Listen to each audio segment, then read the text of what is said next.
रहे हैं इंडिया आज तक टीवी लाइव आपकी आवाज का स्वागत करते हैं honourable chief justice of India justice Shri N V. Ramana ji, माननीय केंद्रीय विधि एवं न्याय मंत्री Shri Kiren Rijiju ji, honourable justice Shri U Lalit ji तथा माननीय केंद्रीय विधि एवं न्याय राज्य मंत्री प्रोफेसर एस.पी. सिंह बघेल जी का। लोकतंत्र की आधारशिला न्यायपालिका और लोक प्रतिनिधियों मुख्यमंत्रियों के इस सम्मेलन, इस संगम में आप सभी विद्वत जनों का हृदय से अभिनंदन करते हैं। न्यायिक प्रक्रिया नागरिकों के अनुकूल हो, गरीबों की ज़रूरत के अनुरूप हो, सहज, सरल, सुगम, सुलभ और अविलंब न्याय की परिकल्पना फलीभूत हो। ये संकल्प हम सबका और भी मजबूत हो। केंद्र द्वारा ऊर्जा के जरिए तथा एग्जीक्यूटिव और जुडिशरी के सामंजस्य से न्याय प्रणाली के सामने आई चुनौतियों से कैसे निपटा जाए, ये सम्मेलन इसी का मंथन है और निश्चित ही इससे अमृत की प्राप्ति होगी। ये सम्मेलन लोकतंत्र के सच्चे मूल्यों को मजबूत तो करेगा ही, भारत देश के होलिस्टिक विकास का मार्ग भी प्रशस्त करने में मील का पत्थर साबित होगा। अब हमारा निवेदन है माननीय केंद्रीय विधि एवं न्याय मंत्री श्री किरेन रिजिजू जी से कि कृपया स्वागत संबोधन दें।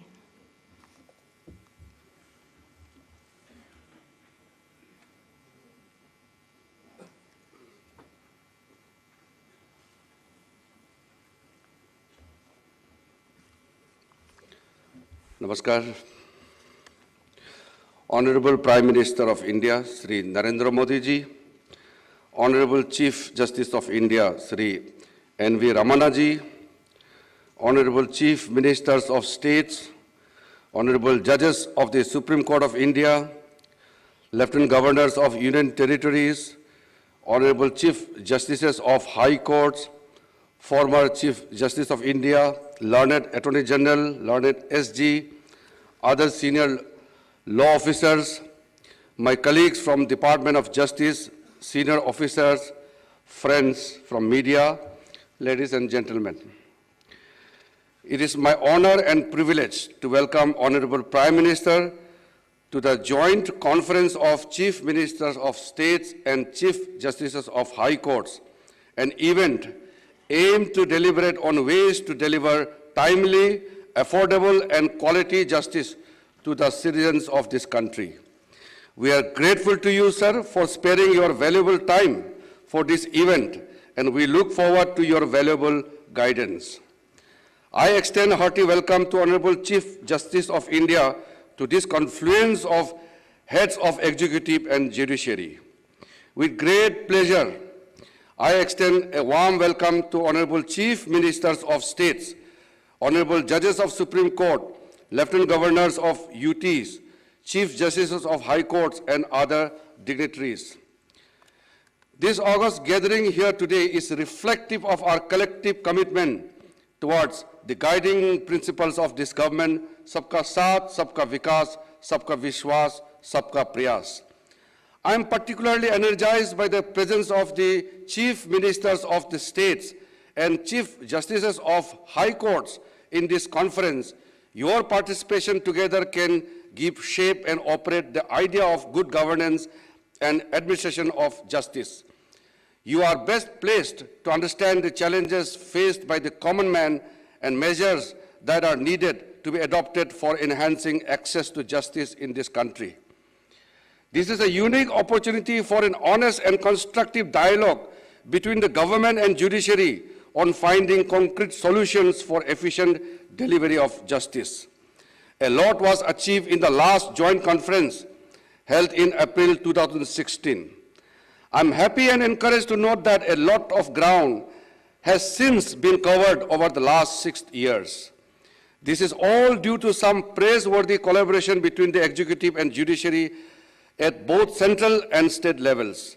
I'm happy to state that the centrally sponsored schemes for development of infrastructure facilities for judiciary has been extended till 2025-26 with the budgetary outlay of 9,000 crore, including the central share of 5,307 crore. The COVID pandemic has hard hit our judiciary delivery mechanism. Embarking on the Digital India vision of Honorable Prime Minister, the e-court integrated Mission Mode project was launched with an objective of improving access to justice using technology. Under the project, 18,735 courts across the country have been computerized. Our courts have risen to the occasion and made use of innovative information and communication technology means to keep justice system accessible to common man through e-filing of cases and hearing through video conferencing. Supreme Court has emerged as a global leader with more than 2.8 lakh virtual hearing. The high courts and district courts together have conducted nearly 1.84 crore virtual hearings. Another significant contribution under the e-court project is National Judicial Data Grid, through which lawyers and litigants can access case status information of over 20.23 crore cases and 17.22 crore orders and judgments pertaining to these courts. The data is uploaded on real-time basis by the connected courts.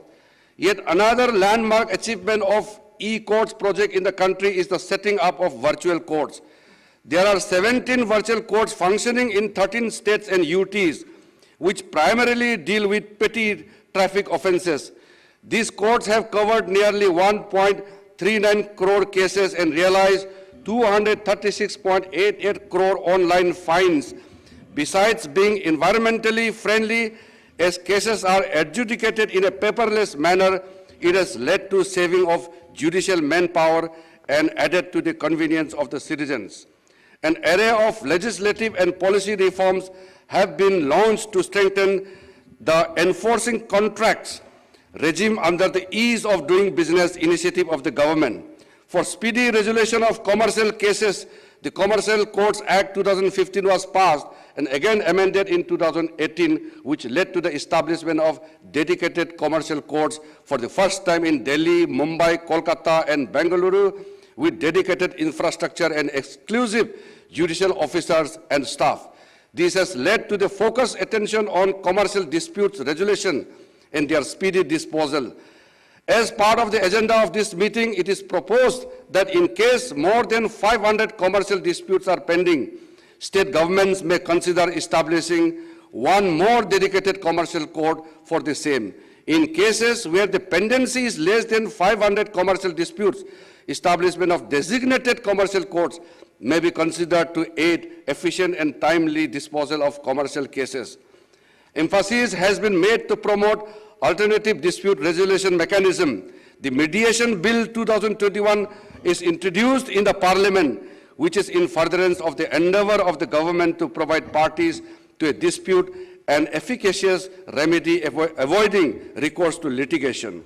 I take this opportunity to laud the efforts of NALSA in taking steps to introduce online filing of pre-institution mediation and organizing e-lok adalats, especially during pandemic. I particularly laud all the panel lawyers, paralegal volunteers under SLS, DLSS, and taluka level state authorities for their outstanding contribution in spreading legal awareness and providing legal aid to citizens in remote corners of the country.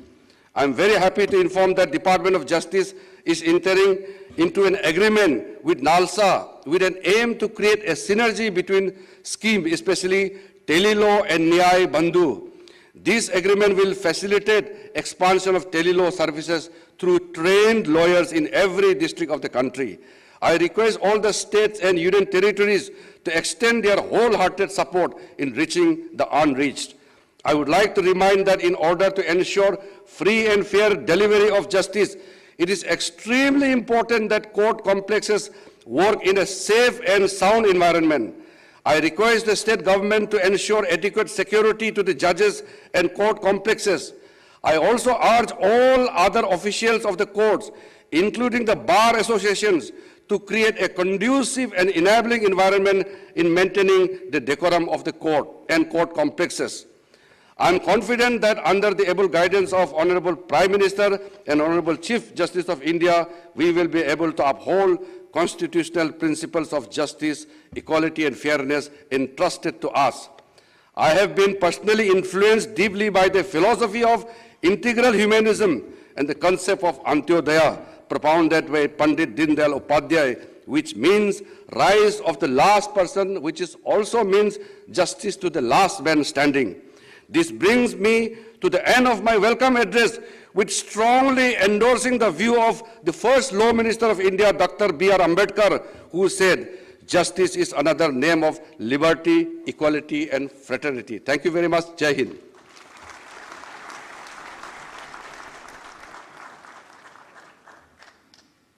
बहुत बहुत धन्यवाद माननीय आपका। और अब हमारा विनम्र आग्रह है honourable chief justice of India justice Shri N V. Ramana ji आपसे कि कृपया अपने विचार प्रस्तुत करें।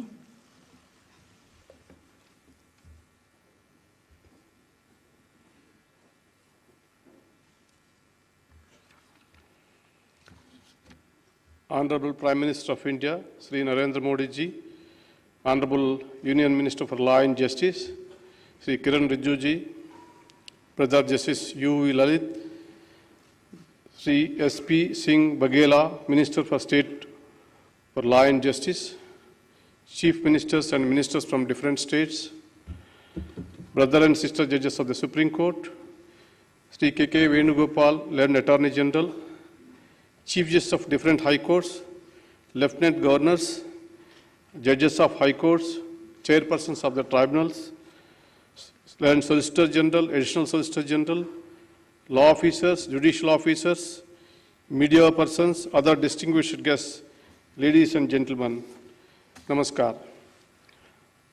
I am very happy to be taking part in the 11th Joint Conference of Chief Ministers and Chief Justices for two reasons. Firstly, because we are meeting after 6 long years. Secondly, amongst the public representatives, this is an opportunity for us to learn from your rich experience, knowledge, and wisdom that you have acquired in public life. You are the live link with the people. In your own way, each one of you is a great opinion builder. Those in public life often come across the grievances of people, including those relating to the judiciary. You are the best placed to enlighten us about the expectations of the people. It is your experience in the field that is going to help us to understand ground realities. I am eagerly looking forward to collaborating with you in identifying and addressing the existing challenges to improve the functioning of the judiciary. All of us are constitutional functionaries, and we abide by the constitutional mandate. The role assigned to each of us needs no reiteration. The Constitution provides for separation of powers between the 3 organs, clearly outlining their sphere of functioning, delineating their power and responsibilities. It is the harmonious and coordinated functioning among the 3 organs of the state that has preserved and strengthened the democratic foundation of this great nation over the last 7 decades. While discharging our duties, we all must be mindful of the Lakshmana Rekha. The judiciary would never come in the way of governance if it is in accordance with law. We share your anxiety and concern regarding the welfare of the people. However, at the head of the judiciary, Indian judiciary, I shall attempt to present a broader picture about the judiciary as a whole and highlight the issues that are affecting the system. The 140 crore strong population of the world's largest democracy is bound to test its judiciary. No other constitutional court in the world hears such a wide range of issues in which large number. The situation was foreseen by the first Chief Justice of India, Justice Hiralal Kanya, who had once said, I quote, "This court would be called upon to discharge its duties as perhaps no other court has so far been called upon to do so," unquote. I would like to begin with the identifying few contributing factors for docket explosion in the Indian scenario. If a Tahsildar acts upon a grievance of a farmer regarding land survey or a ration card, the farmer would not think of approaching the court. If a municipal authority or a Gram Panchayat discharges its duty properly, the citizens need not look to courts. If revenue authorities acquired land through due process of law, the courts would not be burdened by land disputes. Apparently, these cases account to 66% of pendency. It is beyond my understanding as to why interdepartmental disputes of the governments or fights between public sector undertakings and the governments end up in courts. If service laws are applied fairly in matters of seniority, pension, and so on, no employee will be compelled to go to courts. It is well known and acknowledged fact that government are the biggest litigants. According to the statistics, it is nearly 50% of the cases. If police investigates properly, fairly, if illegal arrests and custodial torture comes to an end, then no victim will have to approach the courts. Abiding by law and constitution is the key to good governance. However, this is often ignored. The opinions of law departments are not sought in the rush to implement executive decisions. Lack of people, special public prosecutors and standing counsels and the government pleaders in courts is one of the major concerns which needs urgent remedy. The decisions of the court are not implemented by governments for years together. The resultant contempt petitions are a new category of burden on the courts, which is a direct result of defiance by governments. Deliberate inaction by the governments, despite judicial pronouncements, are not good for the health of democracy. The judiciary is also confronted with the issues of the executive, willingly transferring the burden of decision-making to it. Although policy-making is not our domain, but if a citizen comes to the court with a prayer to address his grievance, the courts cannot say no. At times, ambiguities in legislation also add to existing legal issues. If the legislature passes a law with clarity of thought, foresight, and with people's welfare in mind, the scope of litigation gets minimized. The legislature is expected to solicit the views of the public and debate the bills clause by clause, threadbare, before enacting a law. When I expressed concern about the passing of laws without much legislative scrutiny on the 15th August last year, I was misunderstood by some quarters. Let there be no doubt, I have the highest regard for the legislature and the elected representatives. I value the role played by each of them in our democracy, right from a ward member to a member of parliament. I was merely pointing towards certain deficiencies. Interestingly, my sentiments of law making in India were shared by none other than the Honorable Lok Sabha Speaker, Sri Om Birla, who reportedly a few weeks back, I quote, "Law should be made after thorough debates and discussions, incorporating the needs of the aspirational sections of the society," unquote.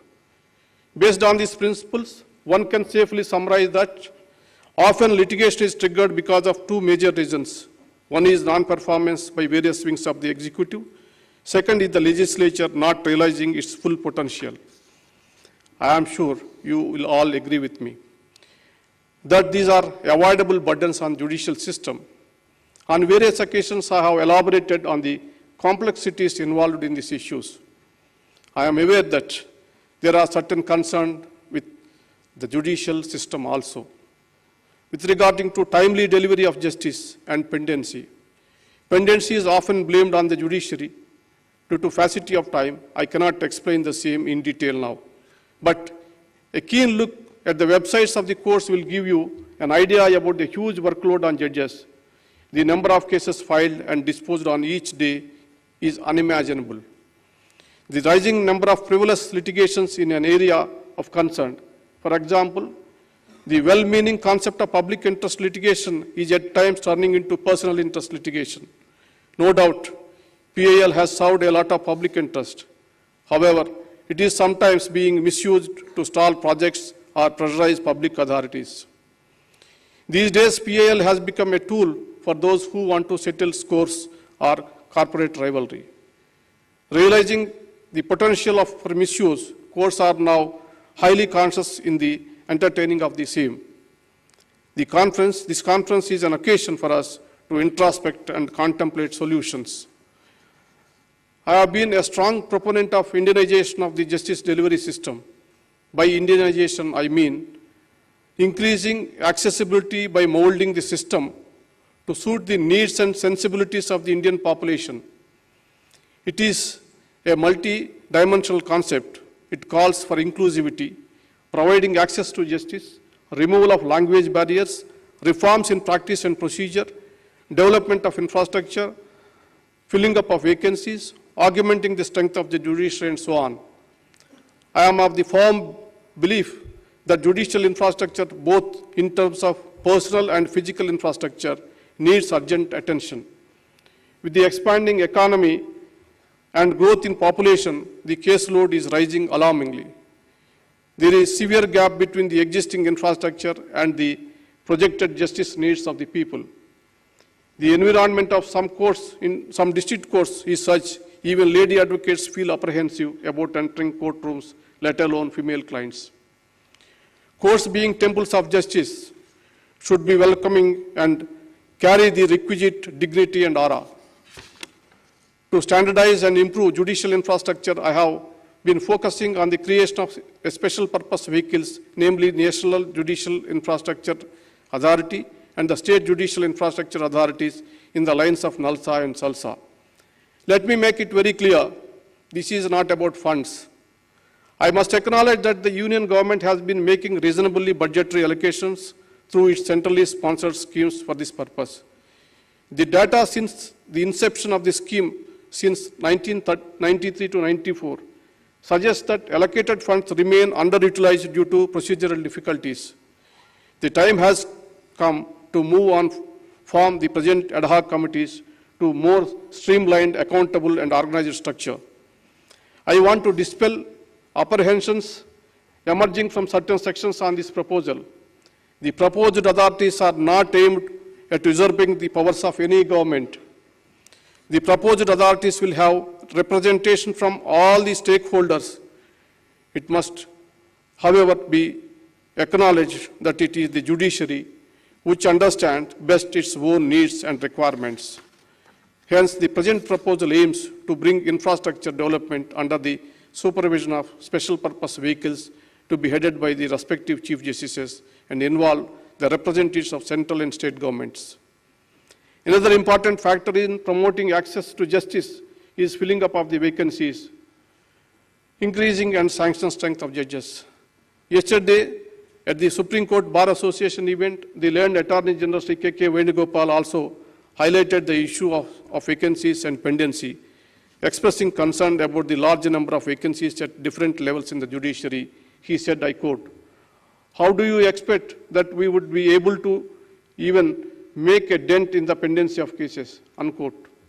As on today, out of 1,104 sanctioned posts of High Court judges, there are 388 vacancies. From day one, it has been my endeavor to fill up judicial vacancies. We have made 180 recommendations for appointing in various courts during the last 1 year. Out of this, 126 appointments has been made. I thank the Government of India for clearing the names. However, 50 proposals are still waiting for approval. The High Courts have sent 100 names, which is yet to reach us. The data reveals the earnest efforts being made by the judiciary to fill the vacancies. I would like to urge the Honorable Chief Ministers to extend wholehearted cooperation to the Chief Justices in their endeavor to strengthen the district judiciary. When we last met in 2016, the sanction strength of judicial officers in the country was 20,811. Now it is 24,112, which is an increase of 16% in 6 years. On the other hand, in the corresponding period, pendency in district courts have gone up 2 crores 65 lakhs to 4 crores 11 lakhs, which is an increase 54.64%. This data shows how inadequate the increase in the sanction strength is. Unless the foundation is strong, the structure cannot be sustained. Please be generous in creating more posts and filling the vacancies so that our judge population ratio is comparable to advanced democracies. As for sanction strength, we have just around 20 judges for 10 lakh population, which is alarming. Another important aspect of Indianization is inclusivity. The judiciary, as well as every other institution of our democracy, must mirror the social and geographical diversity of the country. I am receiving many representations for introducing local languages in the proceedings before the High Court.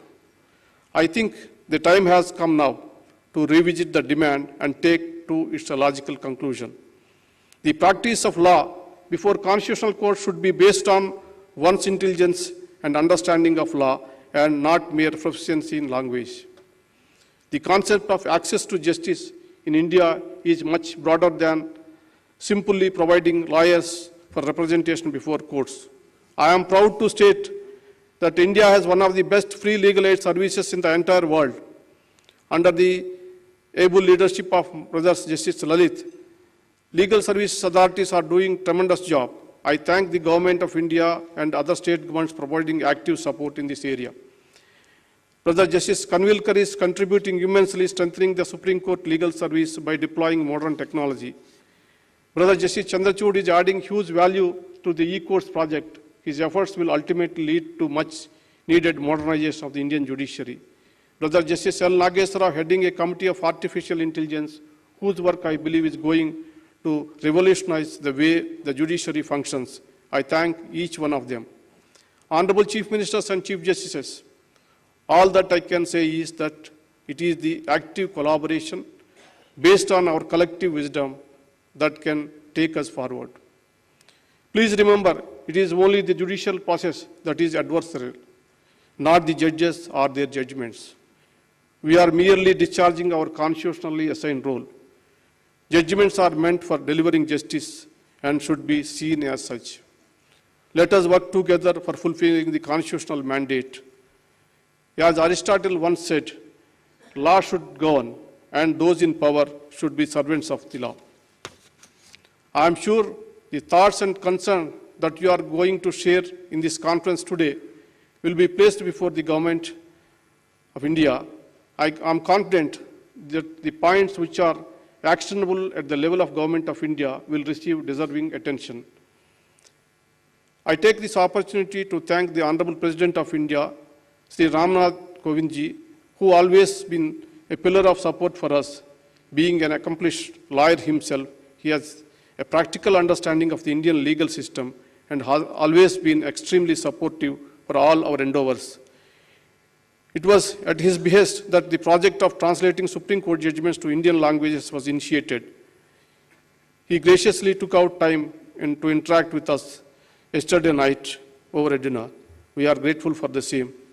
I am very happy that the Honorable Prime Minister Modi ji has taken out time for his busy schedule to share his thoughts on this occasion.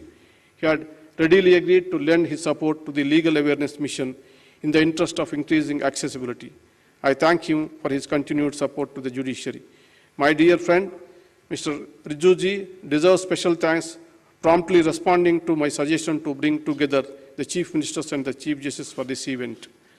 I am very happy to work with him, such a young and energetic law minister who is keen on improving the legal system in India. I would like to thank my brother and sister judges of the Supreme Court who have given their full support to this event. I would like to especially thank Justice Lalit, Justice Kanvilkar, who spared no efforts to make this event a grand success. My best wishes to all the Chief Ministers, Lieutenant Governors, and the Chief Justices who have gathered here. I thank them for traveling to the national capital despite the short notice and their busy schedules. Your continued support is highly appreciated. I would like to thank the Secretary General, the Registrars of the Supreme Court and other staff, Secretary of Ministry of Law and Justice, and other officials of the Ministry who work day and night to ensure the success of this event. I am sure all your efforts will bear fruit, and I wish the conference a great success. I will be failing my duty if I do not recall the invaluable services rendered by all in the most tiring times of the pandemic to keep the flag of the judiciary flying high. I offer my sincere condolences to the families of those who left us during this period. Before I end, I would like to quote a few words of Mahatma Gandhi ji. I quote, "Man becomes great exactly in the degree in which he works for the welfare of his fellow men," unquote. It is in this spirit that we must strive to achieve the highest degree of greatness for our institutions. This is the befitting tribute that we can pay to our freedom fighters in these 75 years of the independence. Thank you very much for giving this opportunity.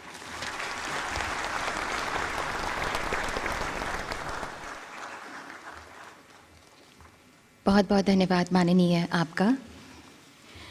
माननीय प्रधानमंत्री जी के गौरवशाली नेतृत्व में new India नागरिकों की आकांक्षाओं का भारत बना रहा है। सबका साथ, सबका विकास, सबका विश्वास, सबका प्रयास अब सबका उत्साह बनता जा रहा है। लोकतंत्र के मंदिर में सर झुकाने वाले माननीय प्रधानमंत्री जी न्याय सबके लिए के प्रति हृदय से समर्पित हैं और पंक्ति में खड़े आखिरी व्यक्ति के लिए भी फिक्रमंद हैं। माननीय प्रधानमंत्री जी से हमारी विनम्र अनुनय है कि कृपया हम सबका मार्गदर्शन करें।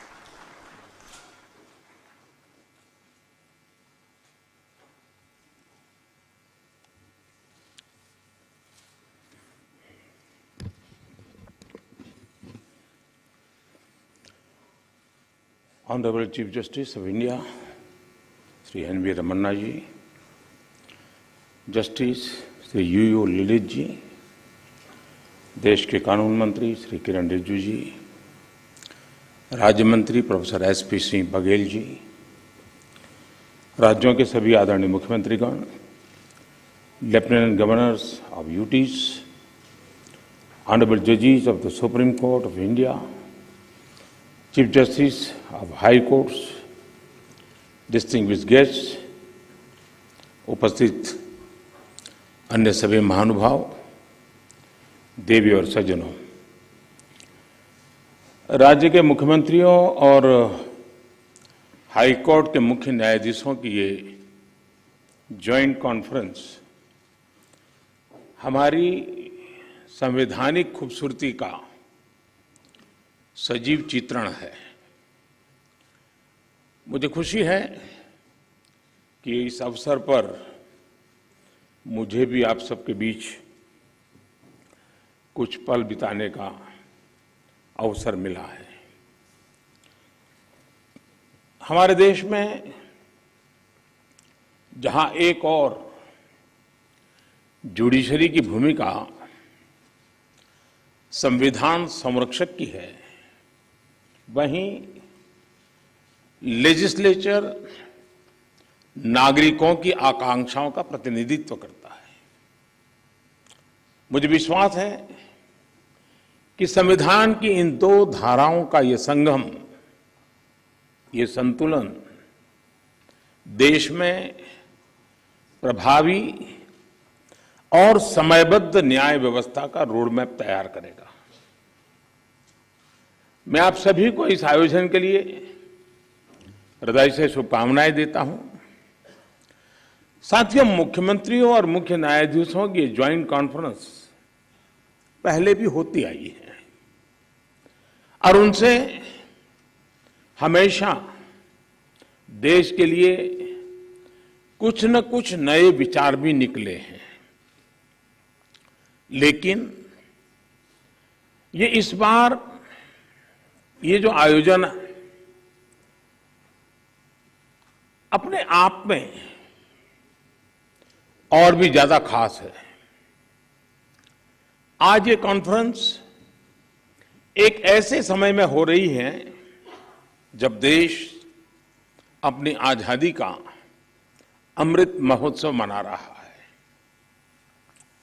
आजादी के इन 75 सालों ने जुडिशरी और एग्जीक्यूटिव दोनों के ही रोल्स और रिस्पॉन्सिबिलिटीज को निरंतर स्पष्ट किया है। जहां जब भी जरूरी हुआ, देश को दिशा देने के लिए ये रिलेशन लगातार इवॉल्व हुआ है। आज आजादी के अमृत महोत्सव में जब देश नए अमृत संकल्प ले रहा है, नए सपने देख रहा है, तो हमें भी भविष्य की तरफ देखना होगा। 2047 में जब देश अपनी आजादी के 100 साल पूरे करेगा, तब हम देश में कैसी न्याय व्यवस्था देखना चाहेंगे। हम किस तरह अपने जुडिशियल सिस्टम को इतना समर्थ बनाएं कि वो 2047 के भारत की आकांक्षाओं को पूरा कर सके, उन पर खरा उतर सके। ये प्रश्न आज हमारी प्राथमिकता होना चाहिए। अमृत काल में हमारा विजन एक ऐसी न्याय व्यवस्था का होना चाहिए जिसमें न्याय सुलभ हो, न्याय त्वरित हो और न्याय सबके लिए हो। साथियों, देश में न्याय की देरी को कम करने के लिए सरकार अपने स्तर से हर संभव प्रयास कर रही है। हम जुडिशियल स्ट्रेंथ को बढ़ाने के लिए प्रयास कर रहे हैं। जुडिशियल इंफ्रास्ट्रक्चर को बेहतर करने की कोशिश चल रही है। केस मैनेजमेंट के लिए आईसीटी के इस्तेमाल की शुरुआत भी की गई है। सबऑर्डिनेट कोर्ट्स और डिस्ट्रिक्ट कोर्ट से लेकर हाई कोर्ट तक वैकेंसीज को भरने के लिए भी प्रयास हो रहे हैं। साथ ही जुडिशियल इंफ्रास्ट्रक्चर को मजबूत करने के लिए भी देश में व्यापक काम हो रहा है। इसमें राज्यों की भी बहुत बड़ी भूमिका है। साथियों, आज पूरी दुनिया में नागरिकों के अधिकार के लिए, उनके सशक्तिकरण के लिए टेक्नोलॉजी एक इंपॉर्टेंट टूल बन चुकी है। हमारे जुडिशियल सिस्टम में भी टेक्नोलॉजी की संभावनाओं से आप सब परिचित हैं। हमारे ऑनरेबल जजेस समय समय पर इस विमर्श को आगे भी बढ़ाते रहे हैं। भारत सरकार भी जुडिशियल सिस्टम में टेक्नोलॉजी की संभावनाओं को डिजिटल इंडिया मिशन का एक जरूरी हिस्सा मानती है। उदाहरण के तौर पर ई कोर्ट्स प्रोजेक्ट को आज मिशन मोड में इंप्लीमेंट किया जा रहा है। सुप्रीम कोर्ट ई कमेटी के मार्गदर्शन में जुडिशियल सिस्टम में टेक्नोलॉजी इंटीग्रेशन और डिजिटाइजेशन का काम तेजी से आगे बढ़ रहा है। मैं यहां उपस्थित सभी मुख्यमंत्रियों और हाईकोर्ट के सभी चीफ जस्टिस से भी आग्रह करूंगा कि इस अभियान को विशेष महत्व दें, इसे आगे बढ़ाएं। डिजिटल इंडिया के साथ जुडिशरी का ये इंटीग्रेशन आज देश के सामान्य मानवी की अपेक्षा भी बन गई है। आप देखिए, आज कुछ साल पहले डिजिटल ट्रांजैक्शन को हमारे देश के लिए असंभव माना जाता था।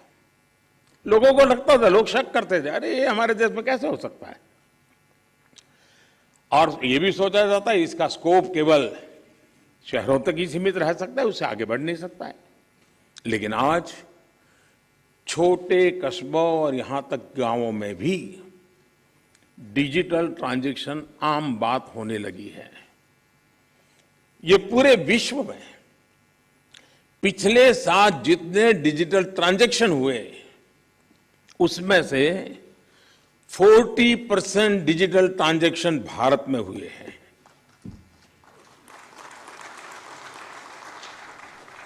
सरकार से जुड़ी वो सेवाएं जिनके लिए पहले नागरिकों को महीनों ऑफिसेज के चक्कर काटने पड़ते थे, वो अब मोबाइल पर अवेलेबल हो रही है। ऐसे में स्वाभाविक है, जिस नागरिक को सेवाएं और सुविधाएं ऑनलाइन उपलब्ध हो रही हैं, वो न्याय के अधिकार को लेकर भी वैसे ही अपेक्षाएं करेगा।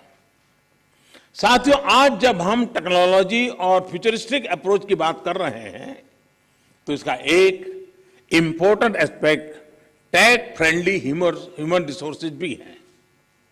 टेक्नोलॉजी आज युवाओं के जीवन का स्वाभाविक हिस्सा है। यह हमें सुनिश्चित करना है कि युवाओं की एक्सपर्टाइज, उनकी प्रोफेशनल स्ट्रेंथ कैसे बने। आजकल कई देशों में लॉ यूनिवर्सिटीज में blockchains, electronic discovery, cyber security, robotics, artificial intelligence और बायोएथिक्स जैसे विषय पढ़ाए जा रहे हैं। हमारे देश में भी legal education in international standard के मुताबिक हो, यह हम सबकी जिम्मेदारी है। इसके लिए हमें मिलकर प्रयास करने होंगे। साथियों, हमारे शास्त्रों में कहा गया है, न्यायमूलम स्वराज्यम स्यात्, अर्थात किसी भी देश में स्वराज का आधार न्याय होता है। इसलिए न्याय जनता से जुड़ा होना चाहिए, जनता की भाषा में होना चाहिए।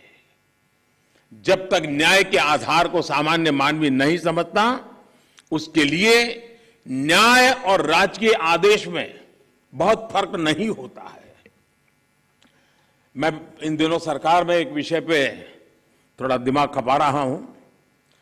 दुनिया के कई देश ऐसे हैं कि जहां कानून बनाते हैं तो एक तो लीगल टर्मिनोलॉजी में कानून होता है, लेकिन उसके साथ एक और कानून का रूप भी रखा जाता है जो लोक भाषा में होता है, सामान्य मानवी की भाषा में होता है, और दोनों मान्य होते हैं। और उसके कारण सामान्य मानवी को कानूनी चीजों को समझने में न्याय के दरवाजे खटखटाने की जरूरत नहीं पड़ती है। हम कोशिश कर रहे हैं कि आने वाले दिनों में हमारे देश में भी कानून एक पूरी तरह लीगल टर्मिनोलॉजी हो, लेकिन साथ साथ वही बात सामान्य व्यक्ति की समझ में आए उस भाषा में, और वो भी दोनों एक साथ असेंबली में या पार्लियामेंट में पारित हो, ताकि आगे चल करके सामान्य मानवी उसके आधार पर अपनी बात रख सकता है। दुनिया के कई देशों में ये परंपरा है। अभी मैंने एक टोली बनाई है, वो उसका अध्ययन कर रही है। साथियों, हमारे देश में आज भी हाई कोर्ट्स और सुप्रीम कोर्ट की सारी कार्यवाही इंग्लिश में होती है, और मुझे अच्छा लगा सीजेआई ने स्वयं ने इस विषय को स्पर्श किया। तो कल अखबारों को पॉजिटिव खबर का अवसर तो मिलेगा अगर उठा ले तो।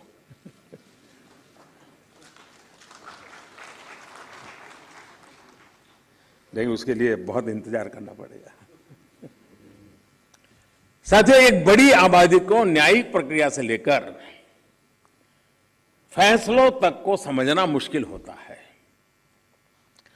हमें इस व्यवस्था को सरल और आम जनता के लिए ग्राह्य बनाने की जरूरत है। हमें कोर्ट्स में स्थानीय भाषाओं को प्रोत्साहन देने की जरूरत है। इससे देश के सामान्य नागरिकों का न्याय प्रणाली में भरोसा बढ़ेगा, वो उससे जुड़ा हुआ महसूस करेगा। अब इन समय हम एक कोशिश कर रहे हैं कि टेक्निकल एजुकेशन और मेडिकल एजुकेशन मातृभाषा में क्यों नहीं होना चाहिए।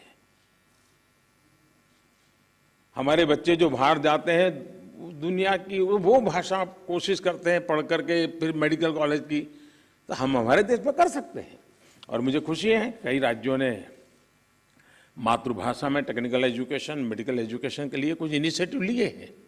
तो आगे चल करके उसके कारण गांव का गरीब का बच्चा भी जो भाषा के कारण रुकावटें महसूस करता है, उसके लिए सारे रास्ते खुल जाएंगे। और ये भी तो एक बड़ा न्याय है, ये भी एक सामाजिक न्याय है। सामाजिक न्याय के लिए न्यायपालिका के तराजू तक जाने की जरूरत नहीं होती है।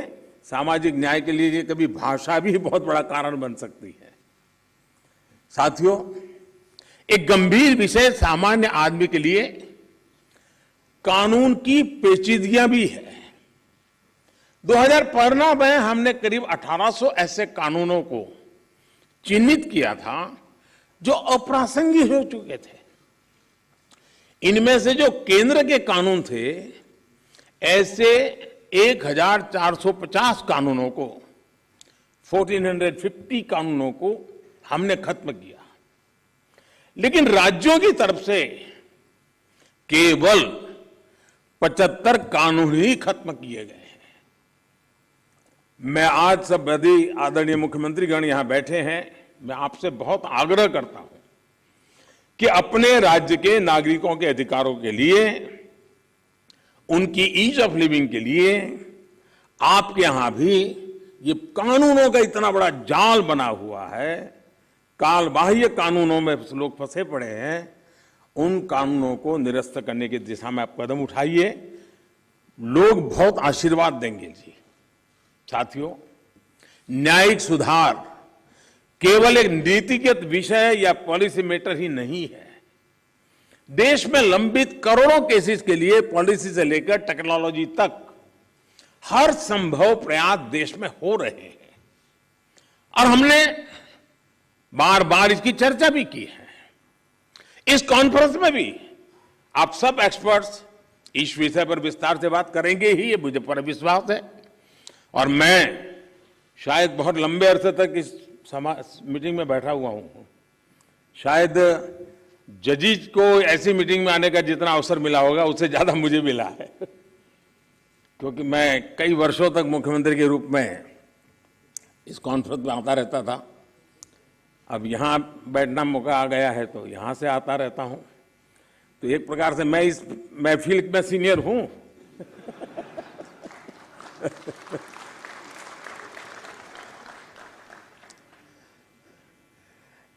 साथियों, इस विषय में जब मैं बात कर रहा था तो मैं मानता हूं कि इन सारे कामों में मानवीय संवेदनाएं जुड़ी हुई है। मानवीय संवेदनाओं को भी हमें केंद्र में रखना ही होगा। आज देश में करीब 3.5 लाख प्रिजनर्स ऐसे हैं जो अंडर ट्रायल है और जेल में है। इनमें से अधिकांश लोग गरीब या सामान्य परिवारों से। हर जिले में डिस्ट्रिक्ट जज की अध्यक्षता में एक कमेटी होती है ताकि इन केसेस की समीक्षा हो सके, जहां संभव हो बेल पर उन्हें रिहा किया जा सके। मैं सभी मुख्यमंत्रियों और हाई कोर्ट के जजेस से अपील करूंगा कि मानवीय संवेदनाओं, उन संवेदनाओं और कानून के आधार पर इन मामलों को भी अगर संभव हो तो प्राथमिकता दी जाए। इसी तरह न्यायालयों में और खासकर स्थानीय स्तर पर लंबित मामलों के समाधान के लिए मध्यस्थता, मीडिएशन भी एक महत्वपूर्ण जरिया है। हमारे समाज में तो मध्यस्थता के जरिए विवादों के समाधान की हजारों साल पुरानी परंपरा है। आपसी सहमति और परस्पर भागीदारी, ये न्याय की अपनी एक अलग मानवीय अवधारणा है। अगर हम देखें तो हमारे समाज का वो स्वभाव कहीं ना कहीं अभी भी बना हुआ है। हमने हमारी उन परंपराओं को खोया नहीं है। हमें इस लोकतांत्रिक व्यवस्था को मजबूत बनाने की जरूरत है। और जैसे चीफ साहब ने ललित जी की तारीफ की, मैं भी करना चाहूंगा। उन्होंने पूरे देश में भ्रमण किया, हर राज्य में गए इस काम के लिए, और सबसे बड़ी बात है कोरोना काल में गए। साथियों, मामलों का कम समय में समाधान भी होता है, न्यायालयों का बोझ भी कम होता है और सोशल फैब्रिक भी सुरक्षित रहता है। हमने इसी सोच के साथ संसद में मीडिएशन बिल को भी एक अम्ब्रेला लेजिस्लेशन के रूप में भी पेश किया है। अपनी रीच लीगल एक्सपर्टाइज के साथ हम मीडिएशन से सॉल्यूशन की विधा में ग्लोबल लीडर बन सकते हैं। हम पूरी दुनिया के सामने एक मॉडल पेश कर सकते हैं। मुझे पूरा भरोसा है कि प्राचीन मानवीय मूल्यों और आधुनिक अप्रोच के साथ इस कॉन्फ्रेंस में ऐसे सभी विषयों पर आप सब विद्वज्जन विस्तार से चर्चा करके, मंथन करके उस अमृत को लाओगे जो शायद आने वाली पीढ़ियों तक काम आएगा। इस कॉन्फ्रेंस में जो नए आइडियाज निकलेंगे, जो नए निष्कर्ष निकलेंगे, वो नए भारत की आकांक्षाओं को पूरा करने का माध्यम बनेंगे। इसी विश्वास के साथ मैं फिर एक बार आप सबके मार्गदर्शन के लिए मैं आपका आभारी हूं और मैं सरकार की तरफ से ये विश्वास दिलाता हूं कि देश के न्याय व्यवस्था के लिए सरकारों ने जो करना होगा, चाहे राज्य सरकार हो, केंद्र सरकार हो, वो भरसक प्रयास करेगी ताकि हम सब मिलकर के देश के कोटि कोटि नागरिकों की आशा अपेक्षाओं को पूर्ण कर सके और 2047 में देश जब आज़ादी के 100 साल मनाए तब हम न्याय के क्षेत्र में भी और अधिक गौरव के साथ, और अधिक सम्मान के साथ, और अधिक संतोष के साथ आगे बढ़े। यही मेरी बहुत बहुत शुभकामना है। बहुत बहुत धन्यवाद।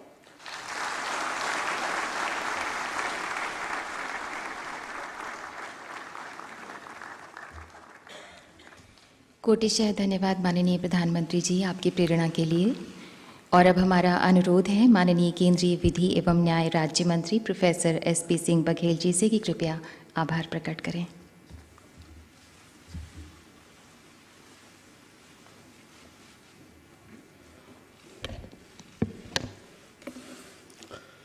माननीय प्रधानमंत्री श्री नरेंद्र मोदी जी, भारत के मुख्य न्यायाधीश माननीय श्री न्यायमूर्ति NV रमन्ना जी, माननीय विधि एवं न्याय मंत्री श्री किरण रिजिजू जी, माननीय श्री न्यायमूर्ति UU ललित जी, राज्यों के माननीय मुख्यमंत्रीगण, उच्चतम न्यायालय के माननीय न्यायाधीशगण, संघ राज्य क्षेत्रों के उपराज्यपाल एवं प्रशासक, सभी उच्च न्यायालयों के मुख्य न्यायाधीश, राज्यों के कानून मंत्री, गणमान्य व्यक्तियों, देवियों एवं सज्जनों, नमस्कार। उद्घाटन सत्र के समापन पर धन्यवाद प्रस्तुत करते हुए मुझे अत्यधिक हर्ष का अनुभव हो रहा है। सबसे पहले मैं इस सम्मेलन में अपना बहुमूल्य समय देकर उपस्थित होने के लिए माननीय प्रधानमंत्री जी को धन्यवाद देना चाहता हूं। ऐसे आयोजन को अपना गरिमामय नेतृत्व देकर आपने कॉर्पोरेटिव फेडरलिज्म पर अपना विश्वास एक बार पुनः व्यक्त किया है। महोदय, अप्रैल 2016 में आयोजित पिछले सम्मेलन के दौरान आपने न्यायपालिका में आम आदमी के भरपूर विश्वास का उल्लेख किया था। महोदय, तब आपने अंग्रेजों के शासनकाल से चले आ रहे अप्रचलित कानूनों को समाप्त करने पर जोर दिया था। इस दिशा में 1468 अप्रचलित कानूनों को खत्म करने में आपके नेतृत्व वाली सरकार कामयाब रही। महोदय, आपने अदालतों में लंबित मामलों को लेकर भी चिंता व्यक्त की थी। यद्यपि लंबित मामले खत्म नहीं हुए हैं, तथापि केंद्र सरकार, राज्य सरकारें एवं न्यायपालिका एक साथ मिलकर इसके लिए काम कर रही हैं और आज के तकनीकी सत्रों में इस मुद्दे पर सकारात्मक चर्चा होगी, ऐसा मेरा विश्वास है। आपके नेतृत्व में परिकल्पना की गई डिजिटल इंडिया ने सूचना प्रौद्योगिकी के क्षेत्र में अभूतपूर्व क्रांति लाने का काम किया है। मुझे विश्वास है कि सूचना एवं संचार प्रौद्योगिकी तथा कृत्रिम बुद्धिमत्ता का प्रयोग करके इस गंभीर समस्या का भी समाधान निकालने में आज न्यायपालिका और कार्यपालिका के यहाँ उपस्थित विद्युत जन सक्षम होंगे। 6 वर्ष के लंबे अंतराल के बाद इस साल फिर से इस समारोह को आयोजित कराने में माननीय मुख्य न्यायाधीश की भूमिका अत्यधिक महत्वपूर्ण रही है।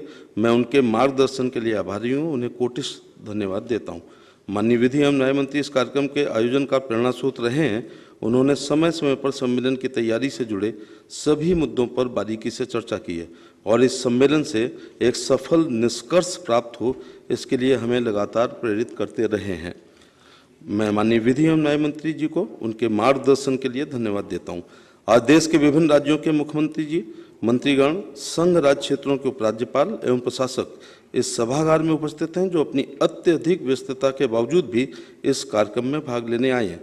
इनमें से प्रत्येक का उल्लेख करना कठिन होगा, इसलिए मैं उन तमाम मुख्यमंत्रियों, उपराज्यपालों, मंत्रीगण एवं प्रशासकों के प्रति हृदय से आभार प्रकट करता हूं, जो इस कार्यक्रम का महत्व समझकर यहां पधारे हैं। मैं आगामी कार्य सत्र के दौरान उनके बहुमूल्य योगदान की कामना करता हूं। आज हमारे साथ सभी उच्च न्यायालयों के मुख्य न्यायाधीश हैं, जो हमारे देश की न्याय व्यवस्था के सबसे मजबूत स्तंभ हैं। इस सम्मेलन से पहले ही वे आपस में एक पूरे दिन चर्चा कर चुके हैं और आज समस्याओं के समाधान के लिए वे अपना सकारात्मक सुझाव देने में सक्षम होंगे। जब राज्य की न्यायपालिका के शीर्ष न्यायाधीश और मुख्यमंत्री एक साथ मिलकर मुद्दों पर विचार विमर्श करते हैं तो समाधान खोजना बहुत आसान होता है। मैं उच्च न्यायालयों के सभी मुख्य न्यायाधीशों को धन्यवाद देता हूं। मैं सरकार के उन सभी वरिष्ठ अधिकारियों, दिल्ली के जिला न्यायाधीशों और न्यायिक अधिकारियों, अधिवक्ताओं, विधि के छात्रों, अध्यापकों एवं उपस्थित सभी गणमान्य व्यक्तियों को धन्यवाद देता हूं जिन्होंने इस सम्मेलन में भाग लेने के लिए अपना बहुमूल्य समय निकाला। आज के सम्मेलन के लिए काफ़ी कम समय में व्यवस्था करने में न्याय विभाग की छोटी सी टीम ने कोई कसर नहीं छोड़ी है। मैं सचिव न्याय और न्याय विभाग के अपने सभी सहयोगियों को इस सम्मेलन को सफल बनाने के लिए किए गए योगदान के लिए धन्यवाद देता हूँ। इस स्तर के सम्मेलन के सफल आयोजन के लिए अन्य कई विभागों और एजेंसियों के सहयोग की आवश्यकता होती है। मैं उच्चतम न्यायालय की रजिस्ट्री के साथ साथ उन सभी विभागों से जुड़े हुए हर व्यक्ति को धन्यवाद देना चाहता हूँ जिनका योगदान इस कार्यक्रम के आयोजन में है। मैं मीडिया बंधुओं का भी आभार प्रकट करना चाहूँगा। अंत में मैं सभागार में उपस्थित अन्य सभी गणमान्य व्यक्तियों को धन्यवाद देता हूँ और इस विश्वास के साथ आपसे आज्ञा चाहता हूँ कि आज आयोजित किए जा रहे दोनों तकनीकी सत्रों में समस्याओं पर ऐसा विचार मंथन हो जिससे देश की न्याय प्रणाली में क्रांति आए और हमारे नागरिकों के लिए पहले से कहीं अधिक त्वरित एवं पारदर्शी न्याय सुनिश्चित हो। जय हिंद।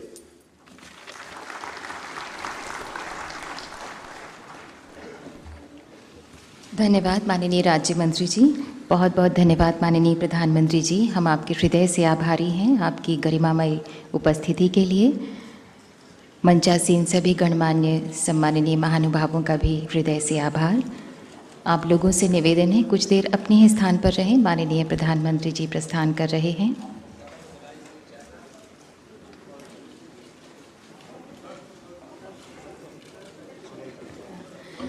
आप सभी चाय पर सादर आमंत्रित हैं। आप सभी चाय